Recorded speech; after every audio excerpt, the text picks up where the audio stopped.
বন্ধুরা, তোমরা তো বাঁধাকপি তরকারি অনেকে অনেকভাবে রান্না করে খাও। আমি বাঁধাকপির তরকারিটাকে আজকে এভাবে রান্না করছি। প্রথমত বাঁধাকপিটাকে খুব ভালো করে কেটে নিই, তারপর একটা কড়াইতে আমি জল দিয়ে দিয়েছি।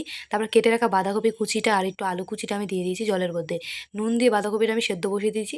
বাঁধাকপিটা যতক্ষণ সেদ্ধ হতে থাকুন, এখানে আমি একটুখানি জিরে, আদা, কাঁচা লঙ্কাটা আমি বেটে নেবো। তো বাঁধাকপিটা কিন্তু সেদ্ধ হয়ে গেছে, এবার কিন্তু বাঁধাকপিটা আমি একটা ঝুড়িতে নামিয়ে নেবো। তো বাঁধাকপিটা কিন্তু আমি একটা ঝুড়িতে নামিয়ে নিয়েছি।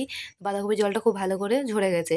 তারপর কড়াইতে কিন্তু একটু তেল দিয়ে এর মধ্যে দিয়ে দিলাম একটু গোটা জিরে, গোটা তেজপাতা আর টমেটো কুচি, জিরে, আদা, কাঁচা লঙ্কা বাটা, নুন, হলুদ দিয়ে মশলাটাকে খুব ভালো করে ভেজে নিয়ে তার মধ্যে কিন্তু আমি দিয়ে দিলাম ওই যে সেদ্ধ করে রেখেছিলাম যে বাঁধাকপি আর আলুটা, সেটা আমি দিয়ে দিয়েছি। আমি তো বাঁধাকপি তরকারিটা আজকে এভাবে রান্না করলাম। তোমরা বাঁধাকপির তরকারি কে কীভাবে রান্না করো, কী কী দিয়ে, সেটা আমাকে যদি একটু কমেন্ট করে বলো প্লিজ।